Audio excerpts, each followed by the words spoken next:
Bonjour. Spécialiste des cryptoactifs avec nous souvent sur BFM Business. Et on a appris hier, ça tombe bien, Sam Bankman-Fried qui a été arrêté finalement aux Bahamas à la demande des États-Unis qui ont porté plainte contre le trentenaire, qui vont probablement demander son extradition. On va parler des conséquences sur le secteur, mais elle a mis du temps à arriver cette arrestation quand même. Ah oui, ça fait un mois qu'elle est très attendue par toute la communauté, tous les particuliers surtout qui ont perdu des fonds, qui ne savent pas encore combien ils vont pouvoir récupérer. Et c'était incompréhensible cette attente parce que dans la finance traditionnelle, on est habitué à un peu plus de réactivité parce que les lois sont sans doute beaucoup plus claires aussi que dans la crypto. Mais donc effectivement, c'est une bonne nouvelle et je pense que c'est un soulagement pour beaucoup de gens de savoir qu'on va enfin avoir des réponses sur cette affaire. Oui, parce que ce qui s'est passé, évidemment, cette implosion d'FTX, c'est du pain béni pour les anti, ceux qui sont contre les cryptos. Il s'est passé ici tout ce qu'on peut craindre sur une bourse d'échange, en fait. En fait, c'est une histoire de fraude qui est vieille comme l'histoire de la finance, finalement. Oui. C'est sûr que ça donne du pain béni, comme vous le dites. Maintenant, ce que j'observe aussi, c'est que ça va permettre probablement d'en tirer des leçons et de mettre en place des bonnes pratiques. On voit d'ailleurs en ce moment qu'il y a une forme de méfiance généralisée vis-à-vis des plateformes d'échange et que certaines mettent en valeur des preuves de réserve, qu'elles essayent en tout cas de rassurer leurs investisseurs en mandatant des cabinets d'audit. Alors on voit en ce moment que Binance d'ailleurs a quelques difficultés à rassurer ses investisseurs. Mais finalement, cette affaire va permettre à tout le monde aussi de gagner en maturité dans le secteur, de mettre en place les bonnes pratiques qui auraient dû être mises en place il y a des années. Est-ce que ça a changé, c'est ce que vous étiez en train de dire finalement, la façon de faire des investisseurs? Est-ce qu'ils se sont mis à stocker davantage leurs actifs sur des systèmes plus sécurisés? Est-ce qu'ils vont changer durablement leur façon de gérer leurs crypto-actifs? Alors à court terme, c'est possible. D'ailleurs, on a beaucoup entendu Ledger dire qu'ils n'avaient jamais vendu autant d'appareils pour sécuriser leurs cryptos.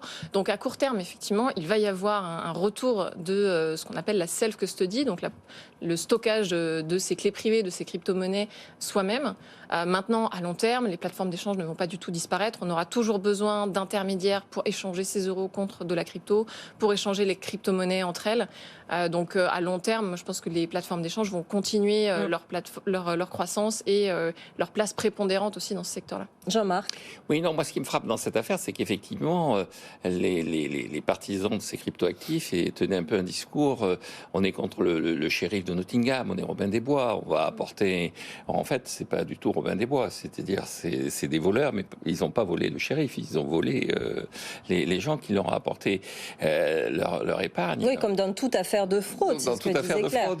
Et la deuxième remarque que je ferais, c'est que finalement, les gens, à la fin des fins, ce qu'ils attendent de tout ce genre d'opération, c'est pas les crypto-monnaies, c'est pas les crypto-actifs, c'est qu'ils ont la conviction qu'à la fin des fins de l'opération, ils récupéreront davantage d'euros, davantage de dollars, davantage de monnaie. S'ils s'engagent là-dedans, c'est en se disant, à la fin des fins, je vais gagner. Et gagner quoi?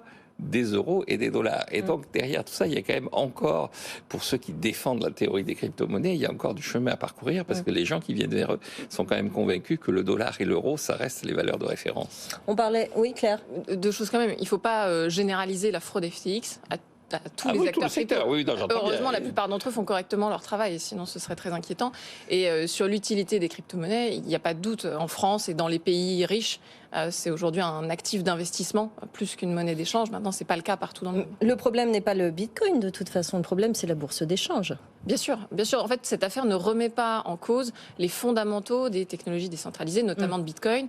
Elle met en valeur d'ailleurs le risque d'une trop grande centralisation qu'on a vu à la fois sur cette plateforme d'échange, mais aussi sur certains protocoles, sur certains projets qui étaient très dépendants de cet exchange. Donc, elle souligne le besoin d'une plus grande décentralisation.